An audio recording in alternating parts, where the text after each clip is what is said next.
అధికార పక్షానికి సంబంధించి ఇట్లాంటి వాటి మీదన ఇదివరకు అయితే కనుక జగన్ 48 గంటల నిరాహార దీక్షలు అట్లాంటివి చేసేవాడు. ఇప్పుడు అట్లాంటి ప్లానింగ్ చేయట్లేదు బయట.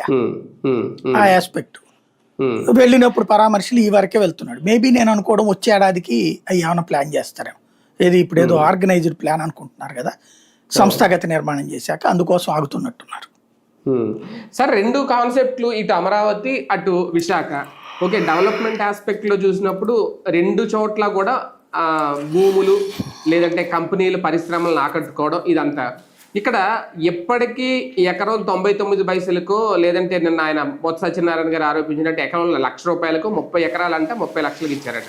గీతం వాళ్ళకి ఇప్పటికీ కూడా 99 పైసలకే కట్టబెడుతున్నారు. అంటే ఇప్పటికీ అవసరం ఉందా, లేదు రియల్ ఎస్టేట్ వ్యాపారులకి రియల్ ఎస్టేట్కి కట్టబెడుతున్నారా అప్పనంగా భూములు? ఎలా చూడాలి ఈ వ్యవహారాన్ని?